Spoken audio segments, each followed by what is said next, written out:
Olá pessoal, meu nome é Jorge, sou criador do canal Leitura Orgânica. Hoje a gente vai falar sobre a voz mental, um dos principais venenos da leitura.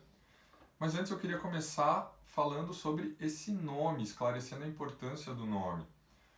Se você já estudou mais sobre vícios de leitura, talvez você tenha ouvido falar no termo subvocalização.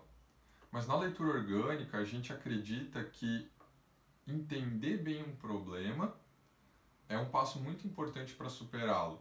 Isso começa pelo nome.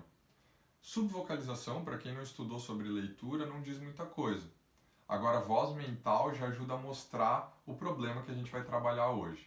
E um exemplo que eu gosto bastante para explicar melhor a voz mental é quando a gente está aprendendo outro idioma. Vou usar inglês como exemplo. Estou aprendendo inglês, é muito natural para quem está começando traduzir na sua cabeça cada palavra que lê e só então atribuir significado. A gente traduz para o português antes de atribuir significado. Agora, olha que interessante, repara na próxima vez que você estiver lendo um artigo, uma notícia ou até um livro, se você não está ecoando cada palavra na sua mente para só então atribuir um significado.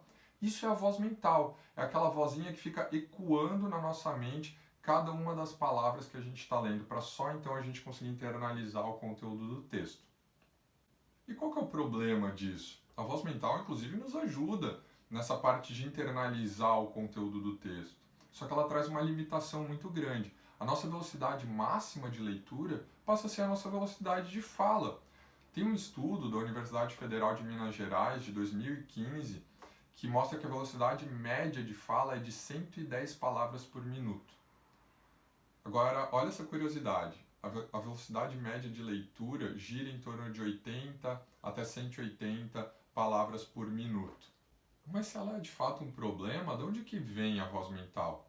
A gente não nasce nem sabendo ler, quanto mais a usar a voz mental na nossa leitura. Então o fato é que a gente foi ensinado desde o começo, e foi muito importante nesse começo, esse processo de aprendizado, a gente aprendeu que cada sílaba tem um som, esses sons juntos formam as palavras têm significado. Então isso fez parte do nosso processo de aprendizado, só que a gente não evoluiu e não trabalhou mais esse processo desde então.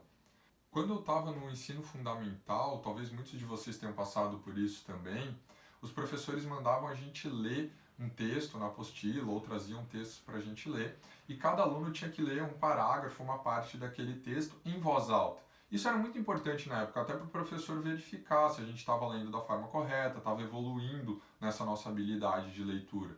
Mas olha como cada vez mais a gente reforçava essa questão de que a gente interpretava um texto a partir de escutar esse texto, de escutá-lo. Então reforça a questão da voz mental. A solução então é acabar com a voz mental? Não. Essa parte é bem importante. A voz mental é o único veneno da leitura que a gente não quer acabar com ele, a gente quer dominar ele e usar ele a nosso favor. A voz mental, quando a gente domina ela e não o contrário, ela pode nos ajudar muito nas nossas leituras. Eu comentei antes que a voz mental, inclusive, é uma forma de internalizar melhor o conteúdo que a gente acabou de ler. Mas como que a gente faz então para dominar ela e usar ela a nosso favor? Acho que o primeiro ponto é entender que a gente tem essa capacidade. E um exemplo que deixa isso muito claro são placas de trânsito. Imagina que você está no trânsito agora e passou por uma placa de 80 km por hora. Uma placa com o número 80. Só de olhar aquela placa você consegue entender a velocidade máxima dessa rodovia de 80 km por hora. Então, uma frase inteira você interpretou por uma placa com o número 80.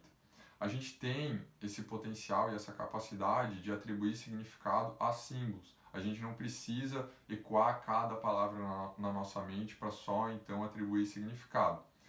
E sabendo então que isso é possível e que a gente já faz isso em outras áreas da nossa vida, com números é muito parecido também, né? Então, um número escrito e ele mesmo por extenso a gente interpreta em velocidades e de formas diferentes o mesmo número. O que a gente pode fazer então para dominar a voz mental? Nessa minha caminhada, nessa evolução no mundo da leitura, tem 3 coisas que me ajudaram bastante a dominar a voz mental e que eu queria passar para vocês. A primeira delas é a gente reduzir a nossa ansiedade antes de ler. A voz mental ela é um convite para a divagação. Então, se a gente não está de fato presente na leitura, a chance de divagar é muito maior. Então, você pode fazer um exercício simples de respiração, Se meditação funcionar para você, ajuda muito. Se você está muito estressado ou teve um dia difícil, de repente tomar uma ducha, tem que ver o que funciona para você. Mas pense em reduzir a sua ansiedade, em estar mais calmo, estar tranquilo e estar presente na leitura antes de começar a ler. Muitas vezes nem vale a pena a gente ler por ler e não estar de fato presente. Então, essa é a primeira dica, reduzir a ansiedade antes de ler. A segunda dica é ler mais rápido. Aqui a gente começa com um paradoxo, né? Eu quero não ter a voz mental para poder ler mais rápido, mas eu preciso ler mais rápido para não ter a voz mental. Então, a dica que eu dou aqui é se force a ler mais rápido do que você está acostumado, porque é aquilo que eu falei, a voz mental é a velocidade da nossa fala no máximo. Se a gente conseguir extrapolar isso, a gente está lendo sem a voz mental. No começo, esse exercício é muito difícil, a gente perde muito da internalização, da interpretação daquele conteúdo, mas, de novo, isso é um exercício, é uma prática que, com o tempo, vai nos levar a entender melhor e a dominar o veneno da voz mental.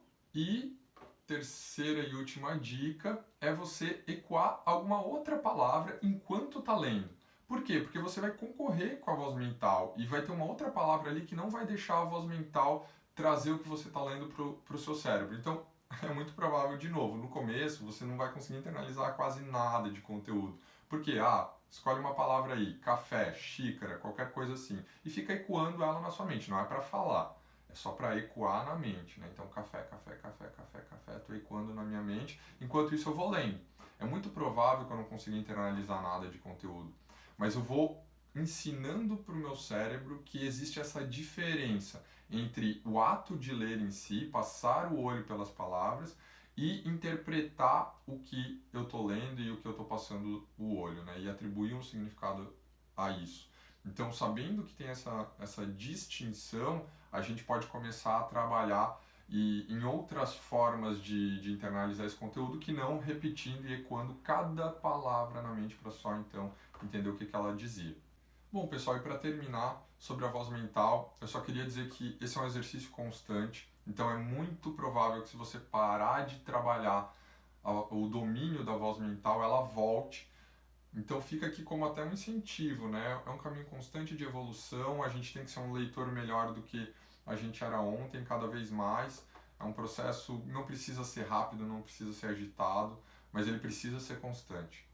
E se você gostou do vídeo de hoje, eu peço que você curta, siga o canal, compartilhe com seus amigos que possam aproveitar também essa dica. Isso nos ajuda demais a continuar produzindo esse tipo de conteúdo para vocês. Tá bom? Muito obrigado e até o próximo vídeo.